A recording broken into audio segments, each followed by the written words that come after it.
Good afternoon, everyone.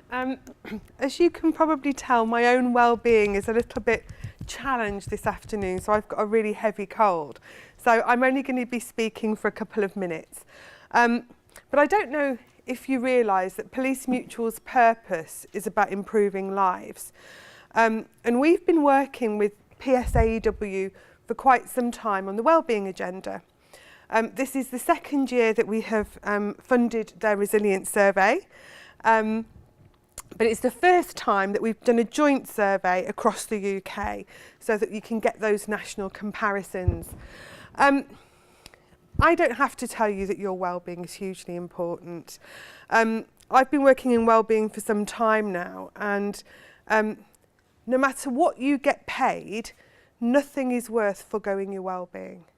But that's easy for me to say, but hopefully today, listening to Jonathan, you'll get some strategies to help you with some of that stuff.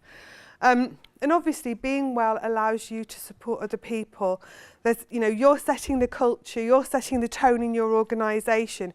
And if you're not well, the old oxygen mask analogy is really, really true. You're not going to be any use to anyone else.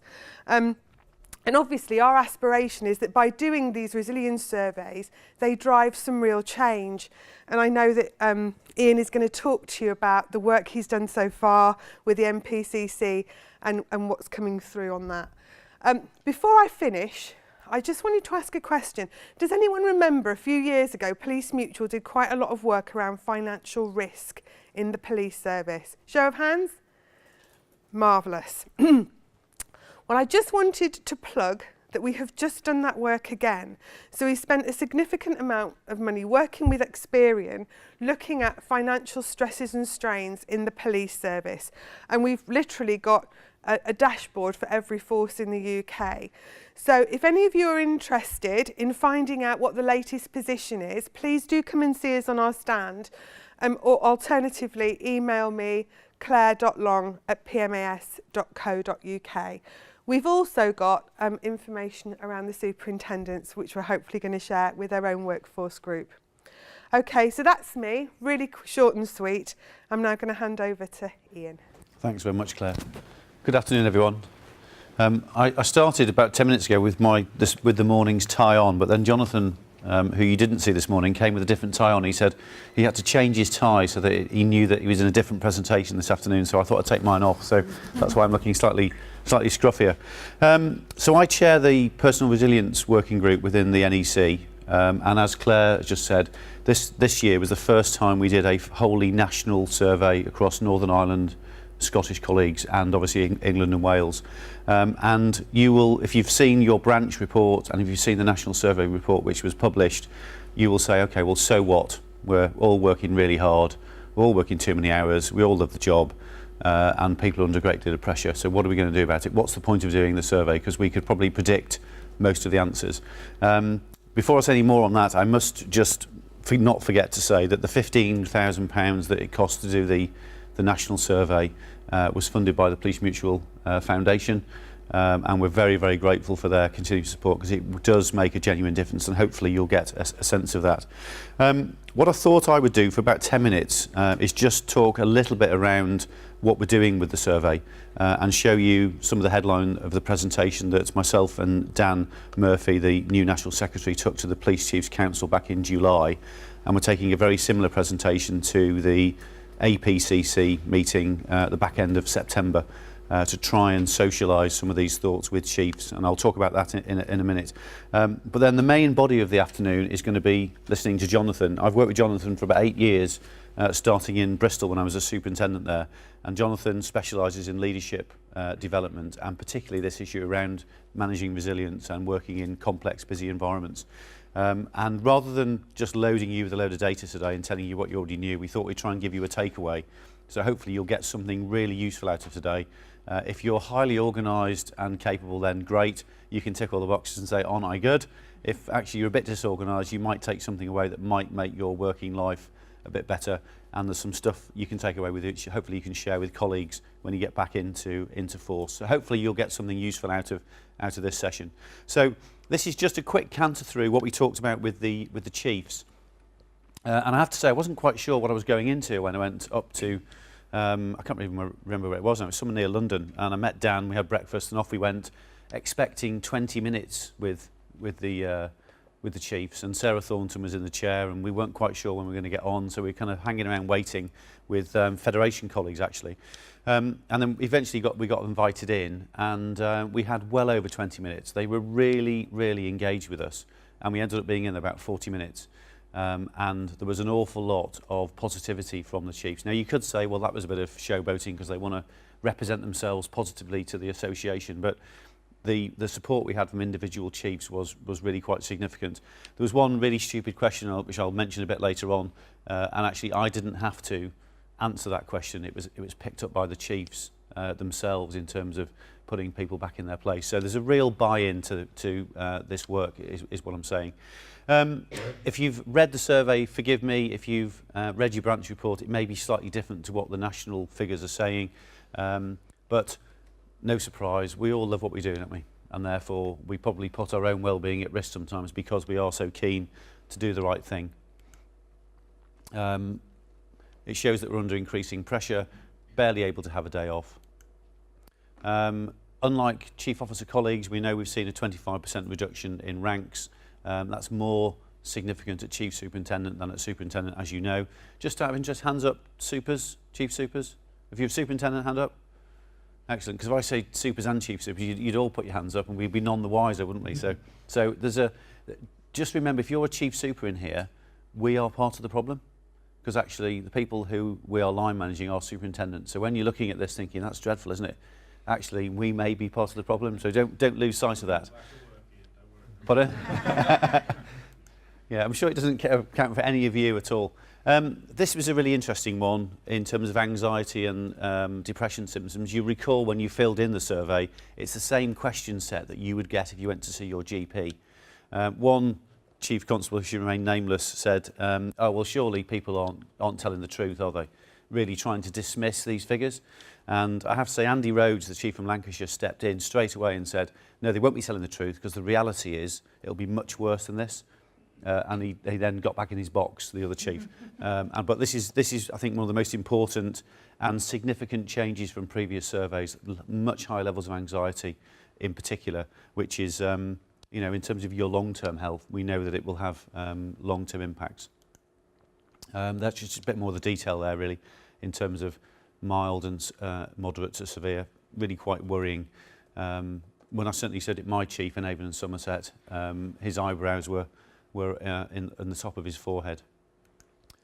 Working hours, well, excessive depth and extent of responsibility. Most people working over 50 hours a week. That's our culture, isn't it? Doesn't mean it's the right thing to be doing. And if we're supervising superintendents, what are we doing to help them have a better work-life balance? And that's hopefully where Jonathan's going to come in. This one's really quite interesting. Between 74 and 94% of people contactable on rest days and annual leave. I've just been on leave for 2 weeks in the Dordogne, left my work phone at home. I forgot my password, everything by the time I got back. And I came back really refreshed, but I know that lots of colleagues will be on the phone all holiday. And I do worry about their health in the longer term. We talked about resourcing and demands, being under high levels of pressure.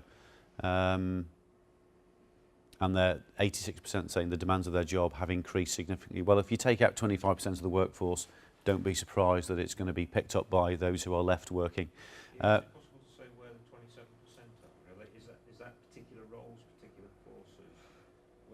Where are the 27% that think they've got in? That's a very good question, and we haven't looked into that as yet, in terms of where those people are who do feel they've got a manageable workload. I think we've just focused on the higher end in terms of what we were presenting to chiefs. But it is a question we need to try and understand why they feel they've got a manageable workload. And is it... For example, if trend tends towards, say, PSD, then have we overinvested in that particular department at the expense of other parts of our organisation? Okay. No, that's fine. Some cultural issues, people taking leave or rest days to avoid sickness, no surprise there.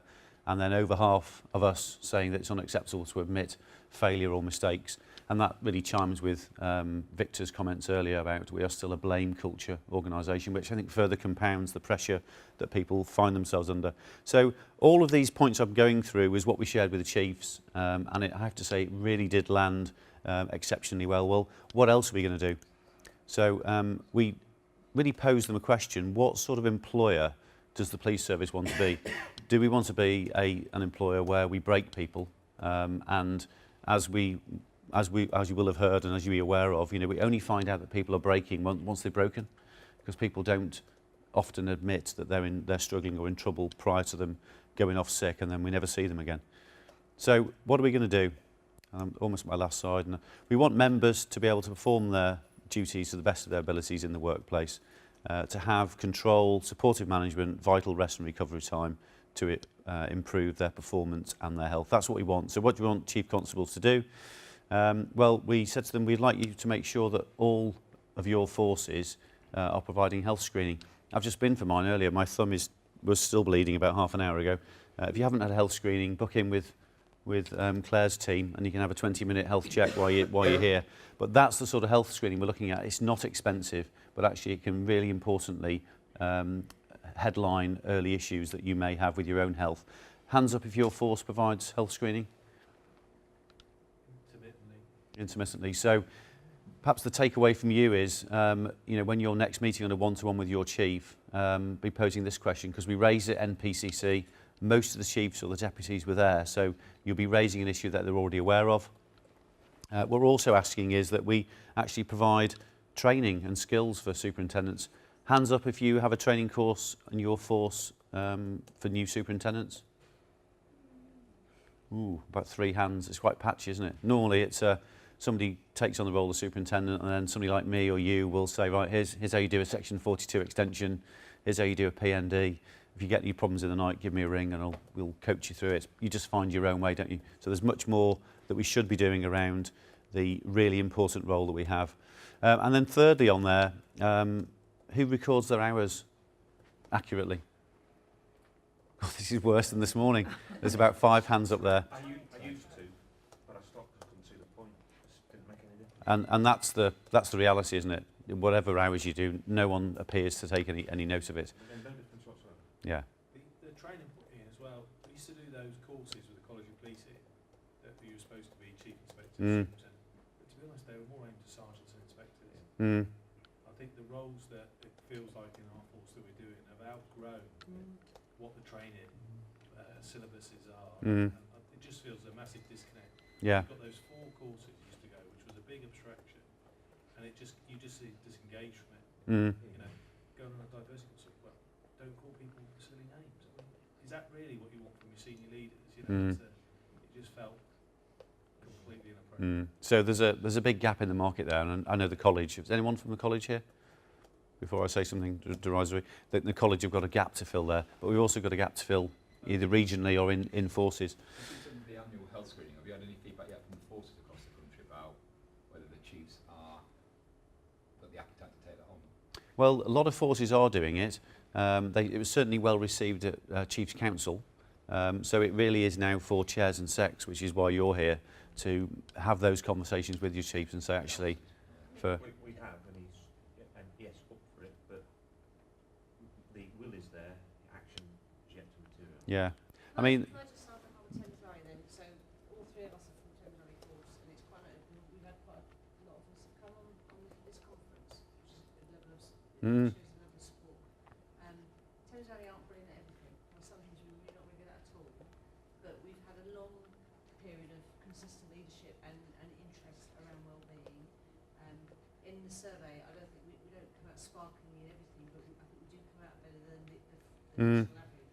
And it's because there's been a long period of sustained interest in the wellbeing of superintendents. We've had health screening for 2 or 3 years, I think now.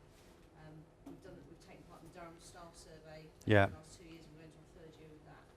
And it does need to come from the top, but it also needs to come from this rank of people. There's really powerful group of people here who need to be demanding of their chiefs teams to say, because it is a long-term investment, it's best to say, if you show that willingness to support your senior people, they're going to do a better job of supporting people that Absolutely. they're serving. So, Yeah. but I think people have to be quite demanding about it. If you're not getting that service in your force, you need to Yeah, it won't just come by a process of osmosis, and we can do work as a national team, but you've got to, you know, push and leverage in your own way. And Police Mutual have been actually very supportive, Care. I mean, I've brought you into 2 of my OCCs actually, and they've been really quite good. And health screening has picked up a couple of health issues with some staff that we've then been able to get them the relevant treatment. But it is quite scary when the ambulance turns up and carts one off. You're like, oh, okay, well, maybe it's a good thing we've picked it up. But that's God, sounds a bit frightening, doesn't it? but it's, you know, you have to sort it yourself. So I suppose that's where, as an organisation, we need it rather than to rely on Police Mutual. Yeah, I mean, there are a number of providers around the health screening. Yeah, but they're the ones that I use. Yeah. Is there any training, I mean, you mentioned earlier about the chief superintendent and the superintendent relationship. Is there any training around equipping us with the skills to identify people who are experiencing, you know, the stress and the tension, which isn't always easily Well, identifiable? hopefully something you'll get from Jonathan in a minute will give you some ideas around, you know, if you're understanding your own resilience, how you might pick that up in other people. And just finally for me, before I hand over to Jonathan, so what we're looking to do is, again, building on what I just said around the chiefs, is try and have evenly and fairly distributed workloads. We know that different chief supers, different supers carry very different workloads. There's been no comprehensive scope of the level of demand against resource that we face. We've just seen a 25% reduction on a workforce model that's predicated on us working harder and longer to try and sustain business. And the final thing that we're starting to get some traction on, I think this is one of the most important takeaways from the survey, is HMIC are very interested in using the question sets as part of their inspection regime. And as you well know, as well as I do, if there's one thing that brings focus of a chief constable, it's an HMIC question set, isn't it? Because they don't want to be found to be, what's the phrase, inadequate. Yeah. So that will hopefully deliver some really significant change. So when we originally scoped doing this hour, we thought it just can't be looking at the stats because that's just so dull. So we thought, actually, what can we do? And that's where I sat down with Jonathan over a couple of breakfasts, and he said, right, could we pack a day-long session that Jonathan has done for my teams over a number of years into 30 minutes and give you something useful to take away? You've got some workbooks there, which Jonathan is now going to spend the next 35 minutes going through. Now, what I'm going to do as Jonathan's going along is I'm going to periodically present these things up to Jonathan. So it's 20 minutes, 15 minutes, 10 minutes, 5 minutes, and then 2 minutes to go. Now, I've got to tell you, in the morning session, I got to the 2 minutes to go session before Jonathan noticed that I was handing these up. So I'm going to show them to you so you can all go 2 minutes if he's not paying any attention. So without further ado, I'll hand you over to Jonathan for the rest of the session. Thank you. Thanks very much. No pressure. I think you will need them, though. I will. Thank you. Okay.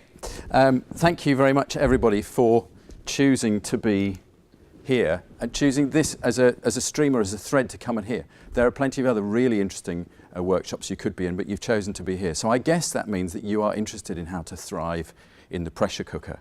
As Ian said, in front of you, you have a workbook, which is yours to personalise, write in, scribble all over, write outside the boxes, etc. There is material in here that I will talk about, but there's also material in here that I haven't got time to cover. So there is some text in here that I won't even mention. It's for you to take away and read. And indeed, towards the end, there is an action planning section and material that you can use to find out more detail about what I'm going to cover. Because as Ian has hinted, fitting a one-day workshop into 30 minutes is pretty much a very stretch goal for me. The other reason why I've given you something to write in is because research shows that when you write things down on paper with a pen, instead of typing them, you remember what you have learned better. So a number of times through this, I'm going to say on paper with a pen. And if you want to have fun, I can say on paper and you can say with a pen. Okay, so that's yours to take away and scribble all over. Thriving in the pressure cooker, is it possible to do? That's the big question, isn't it? The situation that policing is in is that the resources have been cut and the demand is soaring, and we kind of all long for it to go back to how it used to be. But despite a great speech from Gavin yesterday and engagement from Nick Hurd, we all know that not a huge amount is likely to change. It's certainly not going to go back to how it was even 5 years ago. So what we have to do is work out how to thrive, and we know that it's possible because there are some of you who've been in post for quite a substantial amount of time, and you haven't given in under the pressure of it yet. So it is possible for us to thrive. The question is, how can we do that? And I came to the conclusion that it was about 3 things. Discipline, daily discipline, dealing with distractions, and discovery. So the 3 Ds. Now, when I say the word discipline, we all slightly cringe inside, don't we? Because we think of being constrained. We think of rules that we have to follow. In fact, anything other than what modern day culture is all about, being free to do what you like, when you like, with whom and how, etc. But think about a person you know who is disciplined for a moment. Maybe it's an older member of your family or somebody you know really well. Does their being disciplined constrain them? No. It's the complete opposite. Their discipline sets them free. They do things on particular days of the week. You know, my elderly mother, my father-in-law, they do particular things on a particular day of the week. Why? Maybe it's so they don't forget, but actually it's so that they're then freed up to do other things in the rest of the time. So discipline, I'm not talking about kind of carrot and stick discipline here. I'm talking about the kind of daily, monthly actions that you can take that will make life easier. So you've all heard the story probably about the professor and the rocks in the jar. And whether you've heard it or not, I'm going to tell it again anyway, because it's worth reminding ourselves. So it's coming up to the beginning of a new academic year at universities, and there will be universities in the land where you can imagine a professor standing at the front of the lecture theatre, big great mahogany table, and the story goes that there was a glass jar and next to it a pile of small rocks. And the professor watched all the students filing in, some with their new rucksacks with their iPads in, and some with their geeky briefcases they'd had since year 5 because they went to public school, or the odd one who came in with an orange Sainsbury's carrier bag and sat at the back. Once they were all seated, the professor then proceeded to pick up the rocks and put them in the jar. And having fitted as many as he could in, he looked up to the assembled throng and he said, "Is it full?" And they all went, "Yes, it is." And he then reached under the desk and drew out a bag of pebbles. And he poured the pebbles into the jar and shook it until there was no more space for any pebbles. And he looked up and said, "Is it full?" And half the room, thinking, "Oh, I'm being had here," went, and the other half went, "Yes." And of course he proceeded to pull a bag of sand from underneath the table and poured it in and shook the jar and poured it in and shook the jar till it was full to the top with sand. And he said, "Is it full?" And they all confidently went, "Yes, it is." And with that, the student with the orange carrier bag at the back got up, walked down to the front and proceeded to extract a 6-pack of Stella. And he opened the first can and he poured it in. And the next can and he poured it in. All 5 cans got to the last can, and the last drop made the glass jar brim to the top with Stella.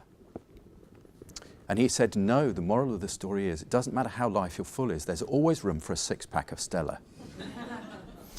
And he went and sat down. Now that will become even more relevant later on, but the key thing is, in terms of discipline, is we have to get the big rocks into the jar. So this little symbol will appear periodically to tell you which page on the workbook we're on, because I have a tendency to forget and it interrupts the flow if I do. So you can keep tabs on what page we're on by keeping an eye on that. So discipline. Discipline, we've established, is something that sets you free. It's about putting the big rocks in the jar. So I'm going to talk about discipline from the perspective of big picture planning, little picture planning, and prioritization. And another key piece that, well, won't be a surprise. So, big picture planning.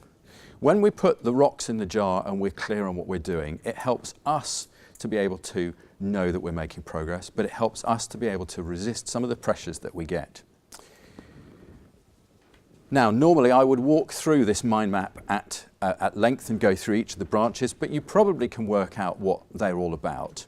And there are 2 key ones that I want to point out, because research shows, firstly, that when we think about what it will look like when our big objective or our big goal or outcome is achieved, we're more likely to achieve that goal. So if you think about a big DIY project you've done, a big garden project maybe, you start off with this image of what it's going to be like with the new patio and the new pots or the room painted or whatever. And that helps us to know that we're making progress, and it helps us to keep going. By the way, if you do this with your team for each of your 3 major goals, you will find that you get better buy-in because everybody understands what the mission is. Because we all have a preference for seeing, hearing or feeling. And so those people who need to know what it's going to feel like when this objective or this mission is complete will get that information. So if you do this with the whole team, you get greater engagement, but you also get greater clarity. So seeing the evidence, being clear on how you'll know that you're making progress and that you've finished is the first key thing from this. Now obviously, the plan, what you're going to do and when, is also key. But it turns out from research that if we think about the roadblocks that we might encounter on our way to successfully completing our mission, then we are more likely to keep going whatever roadblock we come to. Now I found this out by talking to a guy called Phil Tovey, who's with Avon in Somerset. He's a level 7 coach. He works in L&D, but he's also an ex-Marine. And he told me about how every time they went out to do exercise or into the field, they would sit down and look at their plan, and for every step in the plan they would identify what possible roadblocks there could be.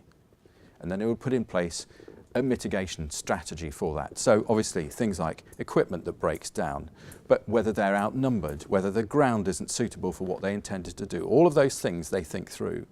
Now, you're not doing quite the same mission, probably most of you, but it's still worth sitting down and thinking through, because the research shows really impressively how if you do think through what those roadblocks are, you'll work out a way to steer around them.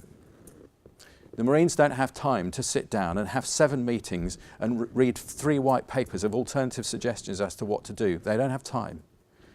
Thinking about the roadblocks in advance will help you too to avoid some of those things that consume a lot of time.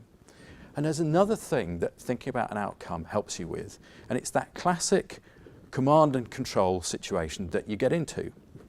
So imagine you've defined one of these outcomes for your one of your major projects, and you've got a meeting coming up in 3 days' time, and it includes lots of external agencies. They're hard to get time with, so the next one would possibly be in a month or 3 months' time.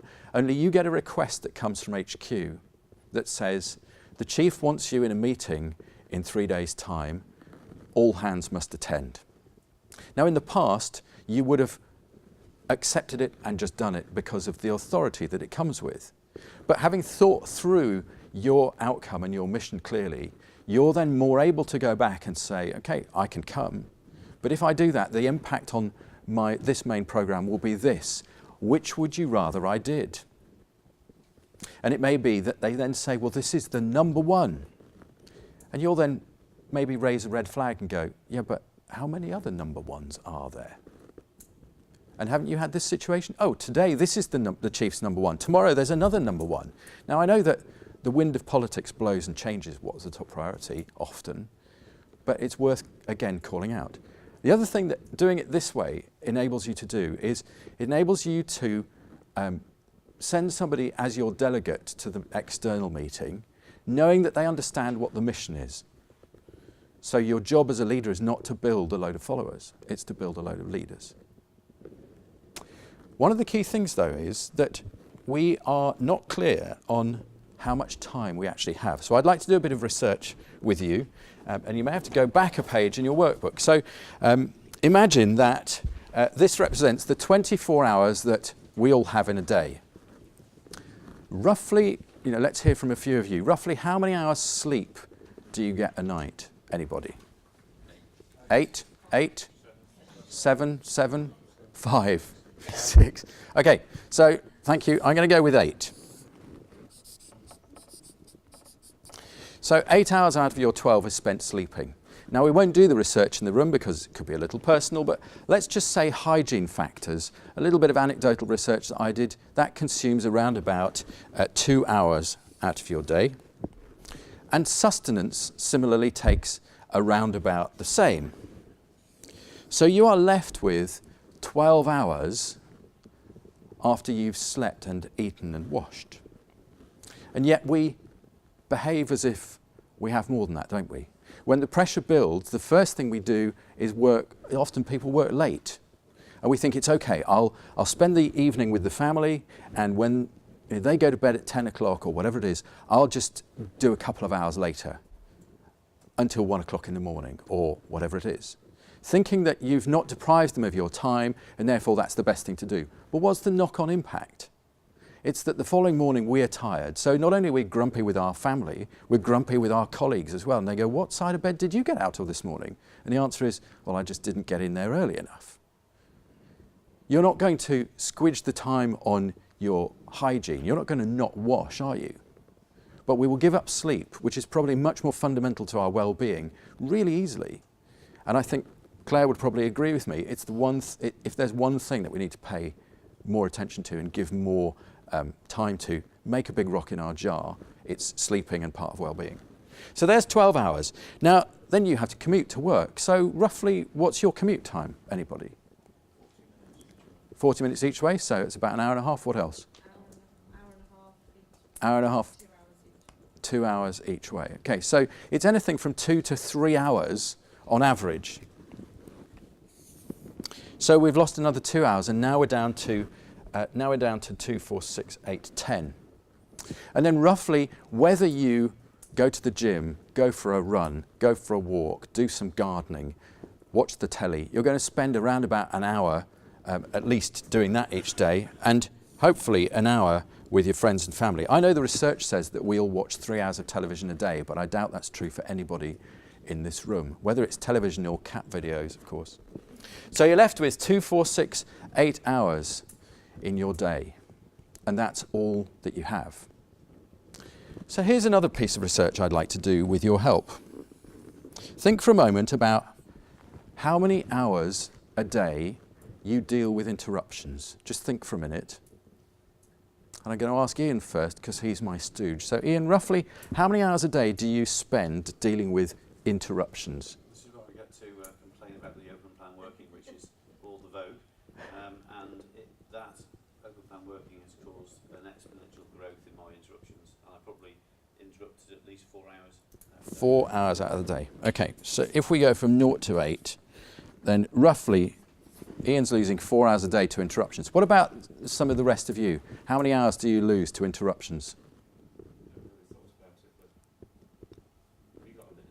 When you start adding it up, it'll be, that sort of level. Okay, 4 hours. Any advance on 4? A big place for me is, I went to the working environment, is the amount of emails reduces. Okay. Yeah. It was a little bit of a trade-off. Yeah, okay. That's really interesting because there's an interesting piece of research about what happens in open plan offices and with email. Yeah, roughly how many hours? Anyone else?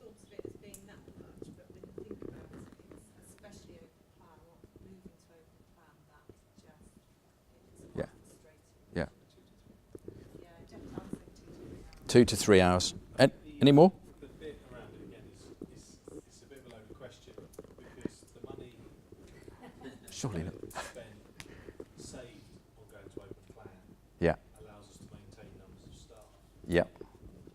So it's not a binary question. Right. So there's some opportunity gained by open plan, Mm-hmm. which perhaps might be afforded elsewhere. It comes down to the point you make, discipline and productivity. Yeah. It's about the use of the space Yeah. and our behaviour Yeah. rather than is the space that causes the problem. Yep, absolutely, and I'm going to come on to that in a little bit more detail in a minute.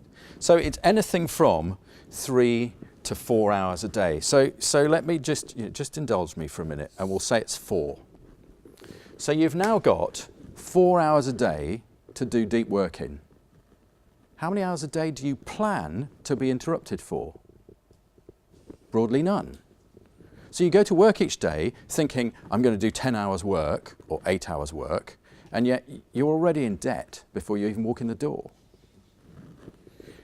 So that helps us just to contextualize some of this when we think about the planning aspect. So that's big picture planning.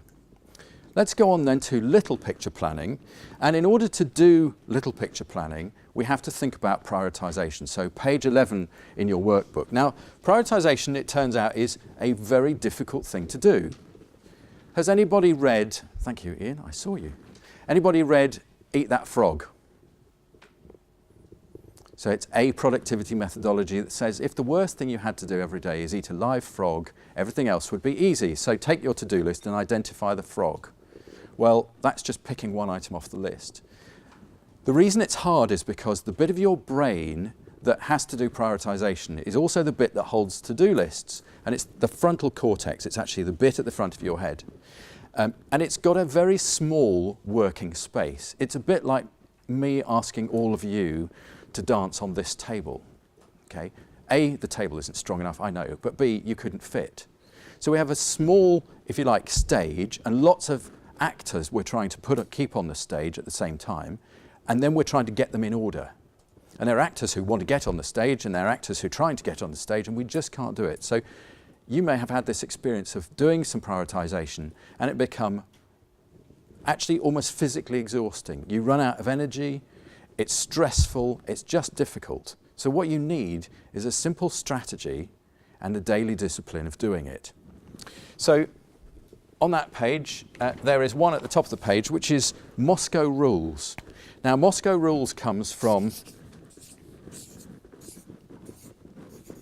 the agile software development techniques, which actually is interesting because a lot of you have encountered agile methodologies. So these letters stand for, not surprisingly, must, should, could, and won't. So the first thing to do is to take your to-do list, write it out, and then allocate MSC or W to each one. How many items do you think, what do you think will happen the first time you do it? Lots of musts, and probably no won'ts at all.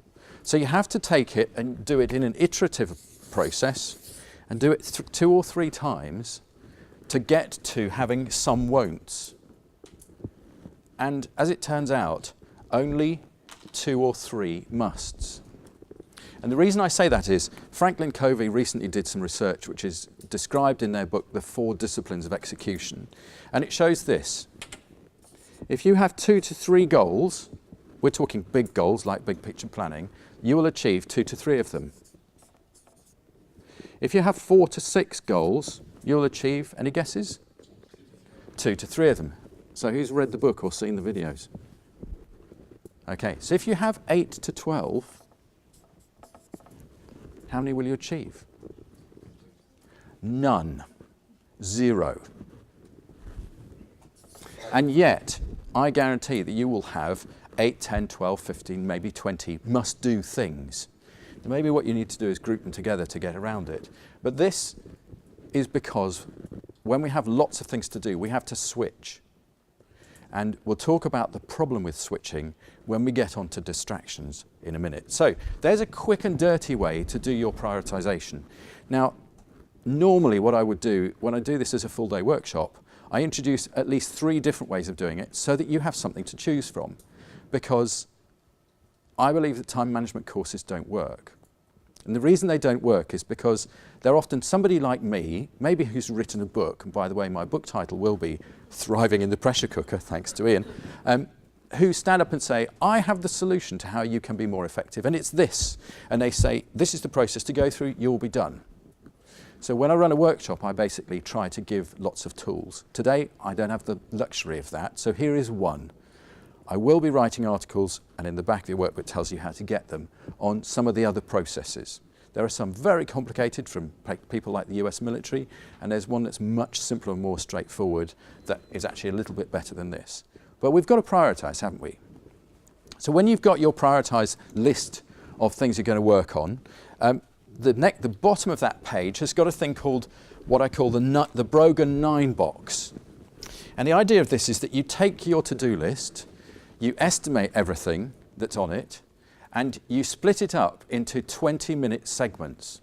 Now, again, I hesitate to do this because this is my actual my daily planning discipline. And I'm not going to talk you all through it. You can see what's there. There's a list of one type of to-do, the stuff that is on deck, stuff I need to get done. The stuff that's buzzing around at the back of my head, the brain bugs. There's my mission. There's 3 words that I have for the year. There's stuff I must do, MD, must do this week, stuff I must do today. And then you'll notice there's 2 9-box grids here. So I was going to spend 20 minutes on my maximum effectiveness course, etc. You'll notice the middle one is shaded out. And the reason for that is that I've learned through observing what happens to me that I lose around about 20 minutes in every 3 hours to the occasional phone call or the occasional interruption. Now, why 3 hours?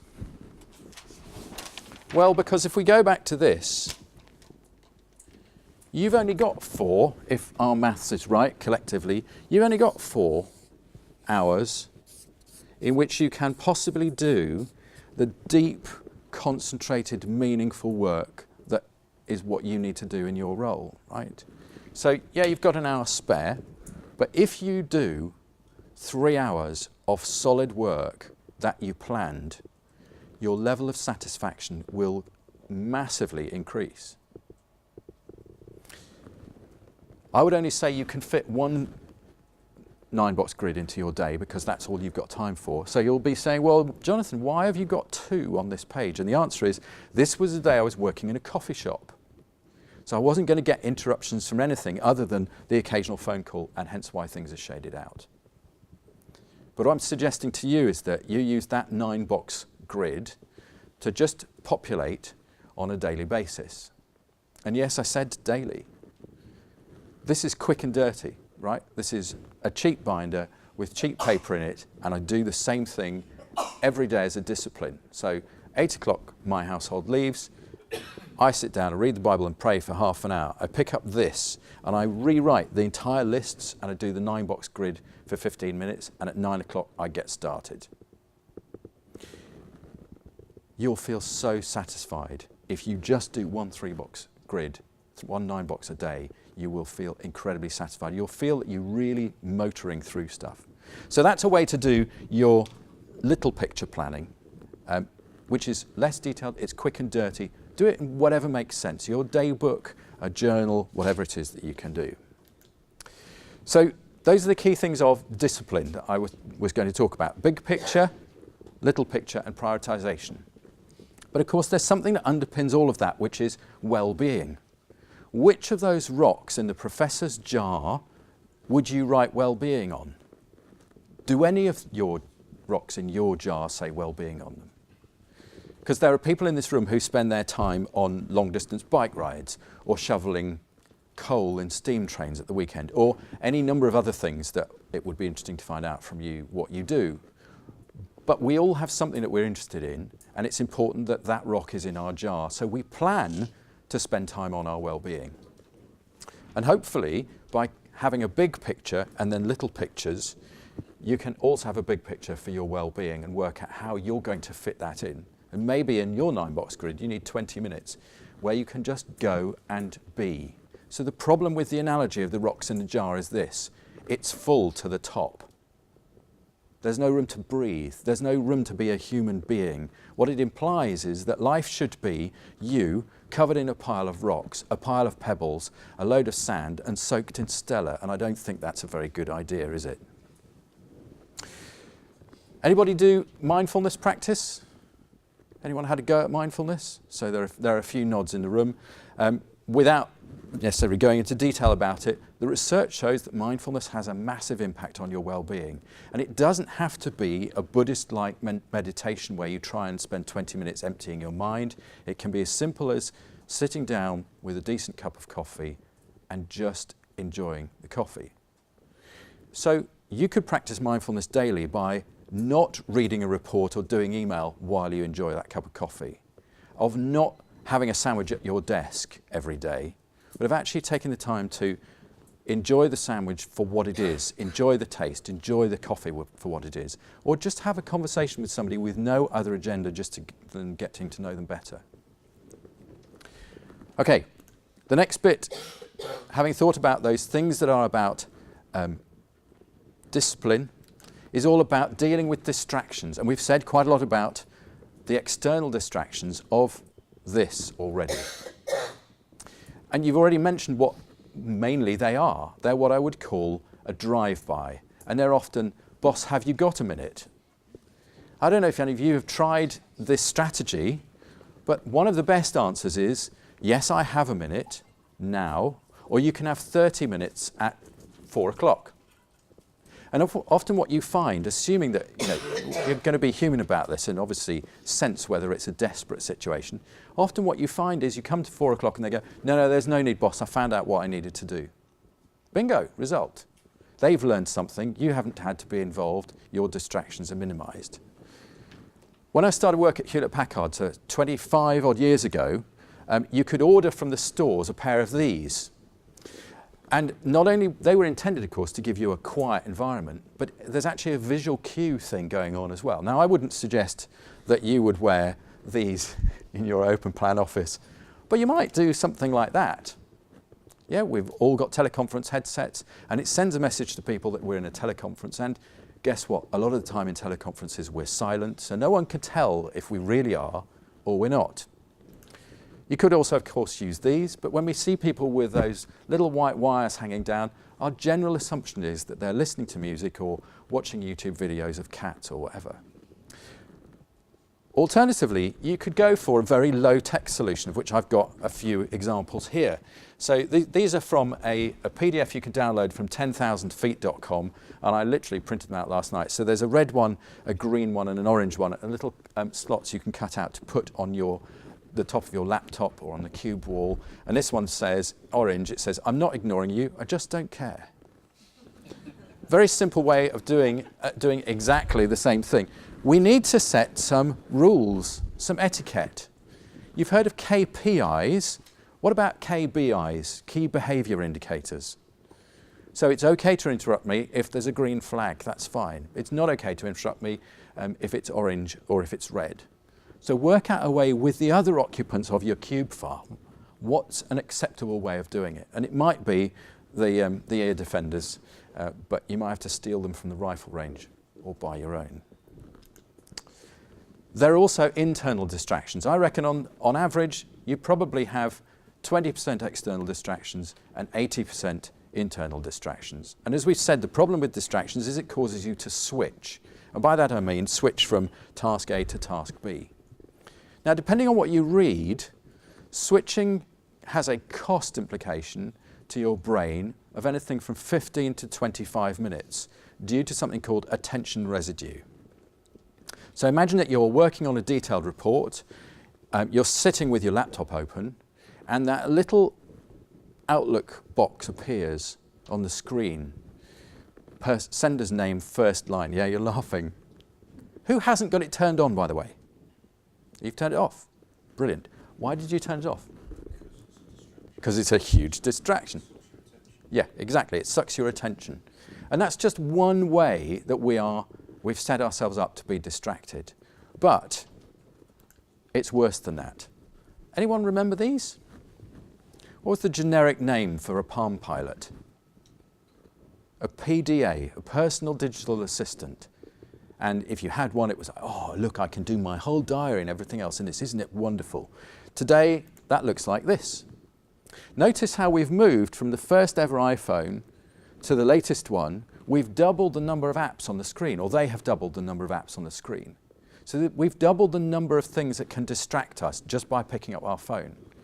I'd like to suggest to you that this is more of a curse than a blessing. Because this is probably a contributory factor to why 74 to 94% of the people who responded to your survey said they take calls and do email when they're on rest days or on holiday, right? Because it's too easy.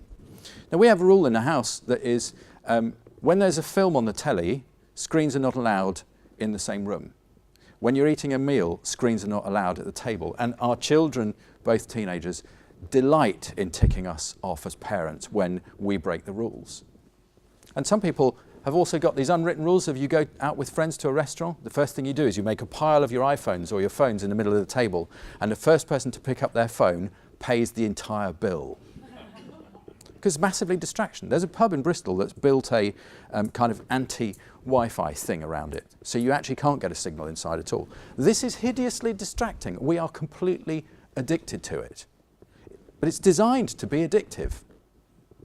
Did you know that Steve Jobs, when the iPad was released, would not let his children have them? So what did he know that we don't yet? Thank you, Ian. This is a screenshot of my notifications. You can have a look at yours later, but roughly there's 13 items per page and there's about 4 pages of them. Now you can say, oh yeah, but Jonathan, you can turn some of them off. Game Centre is the only one I don't have turned on because I don't play many games. But there are around about 40 apps on my phone that I've given permission to interrupt me anytime they like. And they do. Now sometimes it's useful. EasyJet tells you which gate you're boarding at. So you're sitting at Edinburgh Airport and it comes up on your phone and you go, oh, no one's moving yet, I'm going to get there first. Really helpful. Most of the time, really unhelpful. We've set ourselves up to be massively distracted. Imagine, you get 80 emails a day. Each email has an attention residue factor of 15 minutes. How many hours of deep work can you now do in a day? The answer is 0. It's not surprising that the days when we go home and feel that it's been rubbish is because all we've done is process email. And that brings me to another point about this. It's generally the default application that starts when you open your laptop, isn't it? And that's like handing over your entire agenda, your plans, your relationships, everything, to whatever anybody has sent you into your inbox. It's utterly mad. Now, I accept that, and I know this from that television programme about Sussex Force, where they were doing a briefing and they got information for briefing out of email. And I thought, that's weird. I don't know anything about the systems per se, but I'm sure you actually have a system for putting notes in about briefing so that you can do handover and stuff. Why use email to share information that's relevant to briefing? Let's not do that. Let's use email for the stuff that we really have to.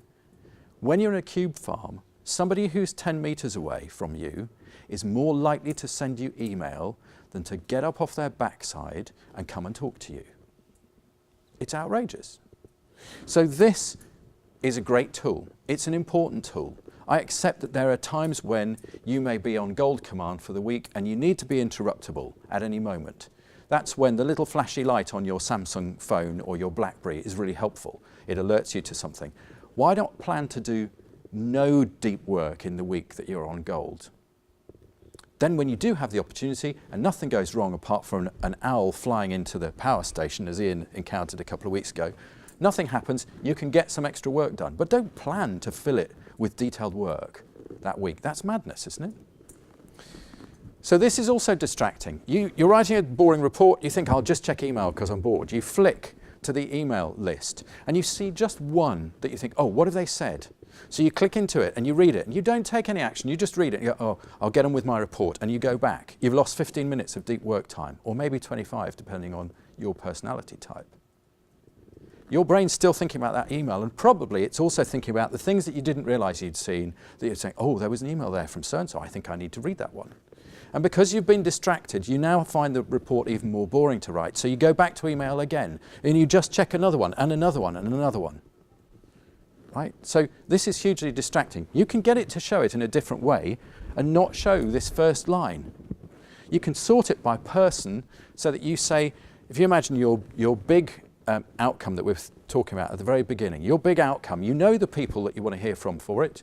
So sort it by name and go and find them, look for whether they've given you the information you want, request it.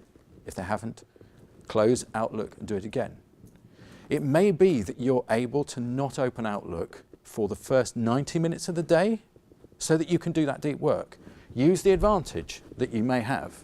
If you're very good at working first thing in the morning, that's when you would do your deep work. It may be that you feel that you're better at doing deep work in the afternoon, in which case that's when you do it. Just don't do email in that time.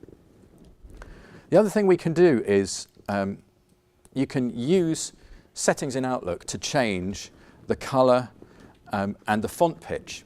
So imagine for a minute that you change the rules of the display so that messages from the chief appear in 20-point red, Messages from your ACCs appear in 15-point orange, and messages from HR appear in grey. Oh, sorry. CC messages appear in grey. You've got an immediate way of scanning through very quickly. You can just scan through the whole lot and go, okay, nothing from the chief, nothing from ACC, right, what's the next thing that I've got to do? We talk about CC messages as well, and roughly how many emails are folk getting a day? Anybody? About 80. 80? Any advance on 80? Yeah? About 100. So you're getting a lot of email a day. I wonder how many of those are CC'd to you. And let's be honest, CC is CYA. Oh, I've told the boss, so they know, so that if I haven't done the right thing, I'm covered. Well, I told you that's what I was going to do. Maybe they're not quite that proactive. One of the things you can do, again, with rules, is you can siphon off the CC'd messages to a separate folder. And you set the expectations with people that you don't read CC'd messages. So if there's an action they want you to take, or there's something crucial that you need to know, you must be on the to line. And that will take away 1/3, a half of all your messages, and file them off somewhere else. And then when you have a quiet hour, does that ever? Okay, you might read them. So I set this rule with my team in HP, and I got burned by one person who continually sent me actions in the CC line. And the boss beat him up, not me. Steve, you know the rules. Jonathan has too much email. If you want him to do something, it's got to be on the to line. The fact he hasn't done it is your fault, not his. Result. But please be careful. I was talking to an inspector recently who said, I don't know what to do. My boss has put this rule in place that moves CC messages out, and I got a message back saying, I don't read CC messages because they're all about just giving me information. If it's important, please send it to me again with urgent and to me in the subject line. And she was livid. She said, I've sent the message. It's his responsibility. He needs to know. Why should I have to follow his rules? Now, okay, there's an argument on both sides, right, in this case. It's about setting some key behaviour indicators in how you use email with your team. Tell them that's what you're going to do. Tell them that you're not going to open email until 9:30 or whatever it is, so that you can do the work that's really important.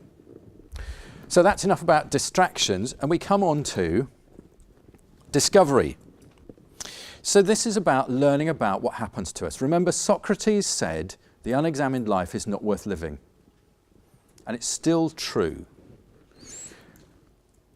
Long story short, Phil Tovey and I were trying to work out how do we develop exercises in workshops so that the learning really sticks. And he said, well, on exercise with the Marines, what you do is you go out and do the exercise, you come back in, click, click, helmets off, sit down. I said, what, no coffee break, fag break, anything? No, said you sit down straight away. And it goes like this. The platoon commander goes, okay, Phil, you went in first. What was your intention? What went well? What could have gone better? And what will you do differently next time? Okay, who went next? Tim. Okay, Tim, what was your intention? Et cetera, around the room. Now, other reading around, I've added in, how hard did I try? Because it's all very well to go home and beat yourself up that you didn't get anything done on the days when you processed a load of little tiny requests and you helped 15 different people with all the drive-bys. It's completely another thing to say, oh, I didn't write this report and I feel bad. How hard did you try? Because if you tried on a scale of 1 to 6, you tried a level 2, then actually, okay, you did your best, but you actually didn't try very hard. So yes, it's right to beat yourself up. Now, the good thing about this is that if you do a very simple technological solution like index cards, you take one of these every night, you date it, and you write down the answer to these 5 questions every single day, and you chuck them in a box or in a drawer, or you write this in your journal. When you feel that things are getting on top of you, as they always do at some stage, don't they? You can take out all the cards, line them up in front of you, and with somebody who you trust, or somebody who knows you well, you can explore and look for the themes and the patterns that are evident through this. Now, I've done this with people who are finding work very stressful, and it's surprising how helpful it is, because one of the things about stress is that it's often that we feel that we're out of control. we feel we don't have control over the situation, it becomes more and more stressful. Writing it down gives you back a sense of control. Now, I mentioned journaling. People down the ages have done journaling. Does anybody here do journaling at all? Okay. Just like mindfulness, journaling has been proven to have a big positive impact on your well-being. Just reflecting on what happened in a day, use these questions. What good did I do was Benjamin Franklin's question he asked himself morning and night. What good do I plan to do today? And at the end of the day, what good did I do? There's the book called Flourishing, which is basically all about how you can flourish within a challenging environment. And from that comes the idea of counting your blessings. So just write down 3 things that you're grateful for at the end of the day, and that will help you to feel like you're in control. So are you up for taking control of your inbox? Are you up for being more disciplined in your planning? Are you up for finding out what on earth is going on with you so that you can actually feel like you're in control and do something about it? I really hope so. I hope that you go away with some tips and some techniques and things that you can do. Now, I said I'd give you a little more detail. In the back of the workbook, there's an action planning section. If you can find 10 minutes between now and dinner to write down what you're going to do with what we've just talked about, then that will be well worth doing today. It will be more embedded if you can do it before you go to sleep. Inside the back page, there's information about how you can get more details. I will be writing a number of articles about each of the things that I've been talking about and many others. But also, as you're here, I'm going to offer you an invitation, which is on the 11th of October in Bristol. I'm running a half-day workshop on more depth on some of the things that we have talked about today. So if you would like to come to that, come and say the magic word to me, and I will give you this card, which will give you a specially massively discounted price on that workshop. So those are your next steps. I've given you some ingredients. Now it's your turn to go and do some cookery. And that leaves us only with any questions. Anybody? How do you challenge the meeting? You have to have a meeting on meetings, about meetings, for meetings. Okay, so you're going to say, well, that's rather simplistic, but I think it does boil down to having an agenda, and you can use that mind map to do the agenda. I've done this and walked in and sat down in a meeting and gone, okay, so what's our agenda for this meeting? Let's just complete this. Or you use that to walk through and drive your meeting, and an hour and a half meeting to get some agreement on something took 20 minutes. So we know, come on, we all know the disciplines of good meeting management. It's have an agenda, have somebody who's going to take some notes, etc. Stick to the agenda, don't allow red herrings, don't allow soapboxes, etc. But actually, maybe we don't have the resilience to go through it. Now, I know it's really hard pushing upwards, but come on, we're all busy. So it's actually a service to everybody to say, okay, we're all busy, we need to make this as effective as we can. Can we just flesh out the details of what do we want to achieve, how will we know we've got it, etc., etc. The key things from that mind map. That's what I would do. But we can talk more about it later over a glass of wine or something. Any other questions, anybody? Okay. Well, Jonathan, thank you very much. Thank you very much for, as I said, that was a whole day workshop in 40 minutes. I think that was really impressive, and you were just as good this afternoon as you were this morning. So I'm very, very grateful to you. I hope you found the session useful. If we could thank Jonathan in the usual way, I'd be much appreciated.